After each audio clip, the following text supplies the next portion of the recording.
जैसे आपने कहा कि कोई भी चीज़ स्ट्रेट लाइन में तो नहीं जाती, चलती नहीं। तो कर्ज ऐसे ही होना है। हाँ पहाड़ी पे चढ़ते हो आप, बिल्कुल रुकते हो, सांस लेते हो, फिर चढ़ते हो, फिर बिल्कुल। रुकते हो। तो ये सांस तो ले रही ये है, सांस मोमेंटम लेने थोड़ा वाली सा, बात है। हाँ मोमेंटम टूटा है बट पर टारगेट ऊपर है चोटी का। बिल्कुल बिल्कुल चलता रहेगा, ये चलता Yes. रहेगा, तो चलता ये रहेगा। मैं सुनता हूँ वर्ल्ड के इकोनॉमिस्ट पे को बात करते हुए, वो कहते हैं कि इंडिया के बगैर अब किसी का भी गुजारा नहीं है। अगर आप अमेरिका, यहाँ पे लोग देखते हैं उसने ट्रम्प ने ये कह दिया, वो कह दिया, पर इंडिया का इन्फ्लुएंस इतना ज़्यादा वहाँ पे अमेरिका के ऊपर हो चुका है, क्योंकि बड़ी की पोजीशंस पर इंडियंस बैठे हुए हैं। तो इंडिया का इंटरेस्ट वो वहाँ से बैठ के देख रहे हैं। तो इंडिया को कोई भी वर्ल्ड की, यूरोप ले लो, कोई ले लो, इग्नोर नहीं कर सकते आप। बिल्कुल नहीं कर सकते। देखिए आज इंडिया का कंजम्पशन बास्केट करीबन 120 लाख करोड़ का है जी। साल का। तो इसमें HUL भी है। HUL तो इंडियन कंपनी नहीं है, ठीक है। यूनिलीवर तो ग्लोबल कंपनी है, PNG ग्लोबल कंपनी है, कोक ग्लोबल कंपनी है, पेप्सी ग्लोबल कंपनी है। तो उनका धंधा भी तो आ रहा है यहाँ से बहुत बड़ा, और ये धंधा बड़ा ही होगा आगे जाके जब रूरल एरियाज में कंजम्पशन और बढ़ेगी, ठीक है। रूरल सेक्टर्स ग्रो करेंगे, स्मार्ट सिटीज आएंगी, तो क्या होगा, कंजम्पशन बढ़ेगा। तो ये लोग को तो चाहिए कि कंजम्पशन बढ़े, ताकि नहीं तो अमेरिका की पॉपुलेशन क्या है, 30 करोड़, ठीक है। ये छोटे और कंट्रीज की पॉपुलेशन क्या है, सबसे बड़ा कंजम्पशन ही दो देश कर पाते हैं, चाइना और इंडिया। चाइना ऑब्वियसली उनकी पर कैपिटा GDP बेटर है, तो हमसे ज्यादा कंजम्पशन कर पाती है। हम अभी थोड़े पीछे हैं, धीरे धीरे बढ़ते रहेंगे हम भी।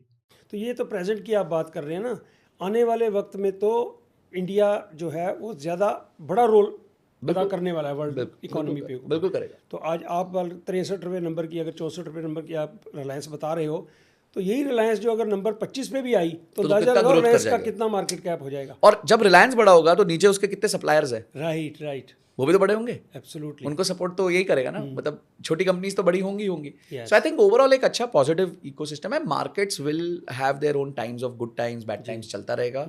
आपको एक चीज फोकस करनी है, don't focus on more returns, focus on average returns for above average period of time. Average returns are good 12%, 13%, पर ड्यूरेशन होनी चाहिए 20 साल, 30 साल, 40 साल, तब आपकी वेल्थ बनती है। जो वेल्थ कंपाउंडिंग डबलिंग होती है ना जब वेल्थ की, तो आप सोच नहीं पाते कहां पहुंच गया पैसा। तो I think that is what people should focus on. और एक चीज ज्यादा फोकस करें कि अपनी एक्टिव स्किल्स को इंप्रूव करें, अपने जॉब में, अपने बिजनेस में, जहां भी है अपनी इनकम को बढ़ाएं। क्योंकि जितनी इनकम बढ़ेगी उतनी सेविंग बढ़ेगी, जितनी सेविंग बढ़ेगी उतनी इन्वेस्टिंग बढ़ेगी, और जितनी इन्वेस्टिंग बढ़ेगी उतना ज्यादा आप वहां पे पैसिव इनकम में बेनिफिट ले पाओगे। I think that's what people should focus on. People should not focus on sitting कि भाई मैं स्टॉक मार्केट से रोज का $1000 कैसे कमा लूं, $1000 कैसे कमा। I think that's not a winnable game, वो आप जीत ही नहीं सकते। सो टेस्ट मैच की तरह खेलो, स्टॉक मार्केट टेस्ट मैच समझो और क्रीज पर बने रहो, बस टिके रहो, टिके रहो। कोई रन बॉलर आएंगे, आएगा आपके, हाँ आएंगे हो सकता है 5 ओवर नहीं आए, यस नहीं है, कोई नहीं बात आएंगे, नहीं। ठीक है, कोई प्रॉब्लम नहीं है। कोई एक ओवर होगा जब आपको फटका भी पड़ेगा, नो प्रॉब्लम, बस बने रहो। 3 विकेट नहीं गिरने चाहिए आप। Right right. और आपने देखा है कि टेस्ट मैच में अब क्योंकि 1 डे 20 आ गया, तो टेस्ट मैच में भी वो प्लेयर 1 डे की तरह खेलते हैं, और टीम का पहले होता था 600 रन बन गए, 500 बन सर गए, 3 दिन में खत्म मैच। यस, पहले 5 दिन में ड्रॉ होते थे, सी कभी कभी 5 दिन में ऐसी स्थिति होती थी कि दोनों Yes, टीम्स की एक इनिंग पूरी नहीं कर, हाँ पूरी हो पाती थी। अब साइकोलॉजी चेंज हुई है, साइकोलॉजी चेंज हो गई है क्योंकि T20 आ गया है। यस। तो आप फटाफट रन बनाना चाहते हो। और सर मैं बता रहा हूँ, इसी साइकोलॉजी की वजह से हम जैसे लोग पैसा कमा लेते हैं, यस बिल्कुल सही। क्योंकि हम अभी भी टेस्ट मैच वाले हैं। तो हमें पता है हाँ ठीक है चलता रहेगा, इसी टाइम पे ये लोग निकालेंगे पैसा अपना, कितना भी बोल लो। अब देखो SIP स्टॉपेज रेशियो सर 106% हो गया, यानी कि 100 लोगों ने नया SIP किया, 106 लोगों ने SIP निकाल लिया। तो ये क्या दर्शाता है, ये वही दर्शा रहा है कि लोगों में अभी भी वो कन्विक्शन नहीं आया है, क्योंकि उन्होंने एक्चुअली क्या, जितने लोगों ने SIP चालू करी ना ज्यादातर 2020 के बाद की, तो मार्केट ऐसे गई है उसके बाद। अभी थोड़ी सी ऐसे हुई तो देखा ही नहीं, वो कहते हैं ना it will separate the men from the boys. Right right right. तो now the men and the boys are getting weak hands निकल जाएंगे, फिर मार्केट बाउंस बैक फिर करेगी। सही बात है। और फिर ये लोग वापस आएंगे हायर वैल्यूएशन पे। एग्जैक्टली। तो आज इन्होंने 100 पे थे, 100 तक पहुंचे मेहनत करके, 80 पे बेच दिया, अब ये 140 पे एंटर करेंगे। तो ये 80 से 140 जो खाना था इन्होंने वो नहीं खाना। और संजय जी ये सदियों से होता है और होता रहेगा जब तक ये मेंटालिटी ऐसी रहेगी ना, ऐसा होता है। ये क्यों है सर, क्योंकि लोगों ने सीट बेल्ट नहीं पहनी। अगर सीट बेल्ट पहन लेना हाँ, तो उसके बाद ये सब देखने की जरूरत ही नहीं आपको। सही। आपको ये सब देखने की जरूरत क्या है, आपकी सीट बेल्ट लगी हुई है, आपके पास FD में पैसे पड़े 6 महीने के, 12 महीने के, आपकी इंश्योरेंस एट द प्लेस है, चलने दो इसको, क्यों विचलित हो रहे हो। बिल्कुल बिल्कुल बिल्कुल। मेरे को आता है सर फोन, अब कौन किसका पोर्टफोलियो नहीं गिरा, मेरा नहीं गिरा क्या, मेरा भी गिरा है, सबका गिरा है, पर कोई दुख नहीं होता, हमें फर्क नहीं पड़ता सर। यस, बिल्कुल फर्क नहीं स्टेज पे आके पहले जब मैं ट्रेडिंग करता था, गिरता था पोर्टफोलियो, क्यों मार्जिन मनी बहुत यूज की होती थी, लिवरेज, तो डर जाते थे यार कहीं खत्म ना हो जाए, बेच के निकल जाओ, जितने हैं उतने क्योंकि आपने लेवरेज ली हुई थी, राइट राइट, सीट बेल्ट नहीं पहनी थी। एग्जैक्टली। तो अब तो गिरने से होता है यार, चलो थोड़ा सा अनयूज्ड जो अमाउंट पड़ा हुआ है उसमें अपॉर्चुनिटीज़ मिल गई कि डॉलर कास्ट एवरेज कर सकते हैं आप। Yes. और ये जो ट्रेडिंग वाले लोग हैं, मैं तो कई बार सोचता हूँ ये हमें हेल्प करते, हर बंदे को हेल्प कर रहे हैं ये लोग, ठीक है ना। नंबर एक तो हमें हेल्प करते हैं, किस तरह के इन्वेस्टर लिक्विडिटी मार्केट में बड़ी अच्छी बिल्कुल सही कह रहती रहे है ना। आपका बिड एंड आस्क रेशियो याद है पहले इस वक्त में बहुत कितना हुआ different, बहुत करता gap होता था। अब इनके ट्रेडर्स की वजह से 1 पैसे का 5 पैसे का रहता है बेचो, हमारे यहाँ। ऐसे बिकता है माल, वॉल्यूम जितना मर्जी बेचो, जितना मर्जी खरीदो। दूसरा ये स्टॉक एक्सचेंज में जो बिल्डिंगें बना रहे हैं। तीसरा ये जो स्टॉक ब्रोकर्स के एम्प्लॉइज़ हैं उनको अच्छे बोनस, अच्छी सैलरीज दे रहे हैं। तो ये काफ़ी समाज सुधारक का काम कर रहे हैं। पर सर क्या है ना, कहावत है कि किसी को ठंड लग रही हो ना तो अपना घर जला के गर्मी नहीं देते, बट नहीं समझेंगे लोग। आई होप आप लोग समझ जाए तो कमेंट बॉक्स में लिख देना कि आई हैव अंडरस्टूड। नहीं संजय जी, आप जो काम कर रहे हो कि इन्वेस्टिंग को प्रमोट करते हो, प्रॉपरली सिस्टमेटिक इन्वेस्टिंग को प्रमोट करते हो, और गलतियां ना करने वाली जो बात है, ये लोगों की, मैं कहता हूँ 10% लोगों को भी समझ आ जाए, बहुत बड़ा फर्क किसी की जिंदगी में। सर एक बार मैं सुधार आ दुबई था और एयरपोर्ट पे मुझे कपल मिला जी। दे आइडेंटिफाइड मी और वो मेरे पास आके बैठे और बोले सर जी सर आपके बोलने से पहले से हम इन्वेस्ट करते हैं, we are investing from a good time 5 years हो गए, पर आपके बोलने के बाद हमें समझ गया हम क्यों इन्वेस्ट कर रहे हैं। सर ये सबसे बड़ा प्रॉब्लम है, people don't know their why. उनको पता ही नहीं मैं क्यों इन्वेस्ट कर रहा हूँ, मेरा पर्पस क्या है इन्वेस्टमेंट का। सब खिचड़ी बना के रखी। सर एक क्लाइंट मिला, 56 म्यूचुअल फंड्स खरीदे उन्होंने, हर क्वार्टर में जाता था, जो टॉप परफॉर्मिंग म्यूचुअल फंड उसको जोड़ लिया। पैसे ज्यादा थे, अच्छा एसआईपी कर रहा था 5 लाख रुपए महीने का। अब आप एंड ऑफ द डे यार क्या अचीव करना चाहते हो? हर चीज आप ऑप्टिमाइज नहीं कर सकते ये सारी चीजें। अब सर मैंने एक म्यूचुअल फंड खरीदा 2016 में, उससे बेटर म्यूचुअल फंड्स आए 2021 में, मैंने चेंज नहीं मारा। आज देखता हूं फिर भी रिटर्न्स में आधे 1% का ही फर्क है दोनों में।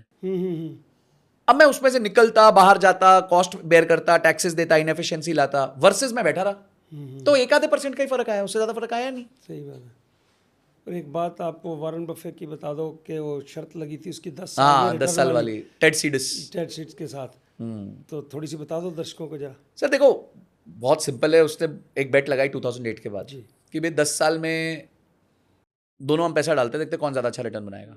Ted seeds hedge fund manager था, तो उसने पूरी टीम रखी, रिसर्च की, सब कुछ किया। वॉरेन बफे ने उठा के पैसा डाल दिया इंडेक्स फंड में, S&P 500 में डाल दिया। 10 साल बाद S&P 500 ने 86% रिटर्न दिए थे और टेड सीडस ने 36% के आसपास रिटर्न दिए थे। तो शर्त हारने से 1 साल पहले सरेंडर करके $1 मिलियन देके चला गया, बोला यार तू छोड़ो यार, मैं नहीं जीत सकता तेरे के। आई थिंक सर ये जितना लोग जल्दी समझ जाएं कि ये विनेबल वॉर नहीं है। अगर आप इंडेक्स में भी पैसा डालोगे तो आप इस देश के 90% लोगों से ज्यादा अच्छे रिटर्न कमाने वाले हैं। एब्सोल्युटली, ये बात समझ आनी चाहिए लोगों को। हाँ, और जो आपको टॉप 10% पे लाएगा ना, वो आपकी एक्टिव इनकम लाएगा। आप अपनी एक्टिव इनकम पे फोकस करो, स्किल्स बिल्ड करो, जॉब में अच्छा करो, तनख्वाह तेजी से बढ़ाओ, बिजनेस करते हो तो बिजनेस अच्छा करो, साइड हसल करो, फ्रीलांसिंग करो, जो करना है करो, पर एक्टिव इनकम पे फोकस करो। अब म्यूचुअल फंड्स में लोग देखो इतने प्रोफेशनल्स हैं, वो 15-16% रिटर्न लेके आते हैं, वो क्वालिफाइड, हाईली क्वालिफाइड। एब्सोल्युटली। तो हम सोचते हैं कि उनको बीट कर देंगे, हम 22% रिटर्न ले लेंगे उसी। Sir 85% of the mutual funds are not able to beat their benchmark. Right, मतलब 100 में से 15 ही म्यूचुअल फंड्स है जो बेंचमार्क बीट कर पा रहे हैं। एग्जैक्टली।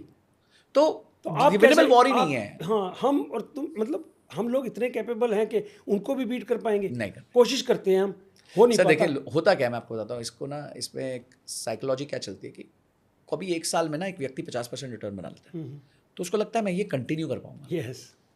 पर अगर मैं उससे पूछूं ना कि तुमने पिछले 5 साल में क्या रिटर्न बनाया, तो वो आंसर उसको रियलाइज होता है, हाँ यार मैंने तो कुछ बनाया नहीं। सर मेरा स्टॉक पोर्टफोलियो जो था उसने आज तक रिटर्न्स बना के नहीं दिया, क्योंकि हमें पता ही नहीं एग्जिट कब लेना है, एंट्री कब लेना है। ठीक है, दैट्स नॉट आवर जॉब।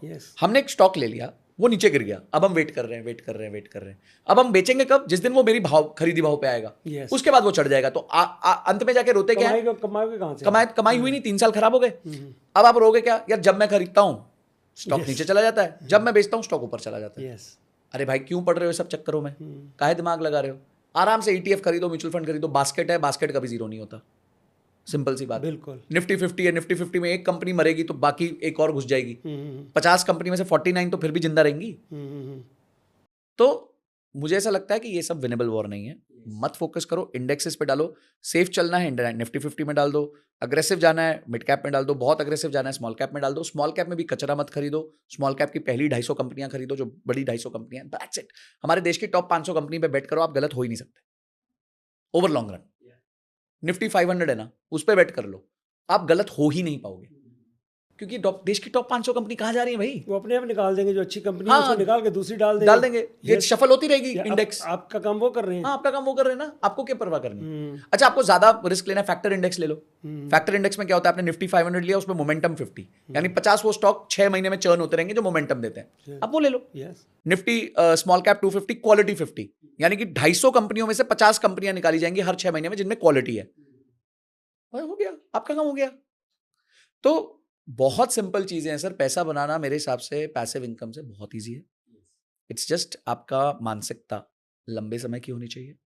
आप अपनी सीट बेल्ट पहन लो ताकि आपकी रोजमर्रा के जीवन में प्रॉब्लम ना आए, और उसके बाद लंबे समय के लिए अपने गोल के हिसाब से, अपने रिस्क टेकिंग के हिसाब से इन्वेस्ट करो, मस्त रहो। बड़ा मजा है। देखो, ये आपका कैपिटल अगर बड़ा एक बार कर लिया आपने, पेशेंस रख के, अपनी सैलरी से, जॉब से बचा के, SIP करके, एक बार कैपिटल आपका बन गया, उसमें से 80% तो आप depending on your own choice एक साइड पे पैसिव इनकम रख दो, बाकी पैसा थोड़ा बहुत आप 50% रिटर्न लो, खेलो उससे, करो ट्रेडिंग जो करनी है करो। हाँ, सीख के, ऑब्वियसली ऐसे नहीं, तुक्का नहीं, तुक्के नहीं, तरीके से करो ना। या वो तो समझने की जरूरत तो है। ये नहीं कर रहे ना लोग सर। लोग क्या करेंगे कि किसी का यूट्यूब वीडियो देखेंगे और वो स्ट्रेटेजी लगा, अरे क्यों? अपनी पहले सीखो। अरे भाई, आदमी डॉक्टर बनता है 5 साल लगते हैं। बिल्कुल सही। आपको ट्रेडर 5 मिनट में कैसे बन सकते हो यार, जिसमें सबसे ज्यादा मानसिकता का कंट्रोल है। और इन सब के बाद भी मैं तो हमेशा कहता हूँ, डे ट्रेडिंग फिर भी आप डे ट्रेडिंग तो मेरे 50 साल का एक्सपीरियंस करने के बाद मैं एक बात कहता होता हूँ जी, कसिनो में भी, यहाँ भी 50 साल का एक्सपीरियंस है आपको जुआ खेलने का कसिनो में, आप जीरो, राइट। उसके बाद एक नया आदमी आता है जिसको जीरो एक्सपीरियंस है, आपके और उसके जीतने के चांसेस बराबर है, ऑलमोस्ट सेम। एक्सपीरियंस कोई काउंट नहीं करता।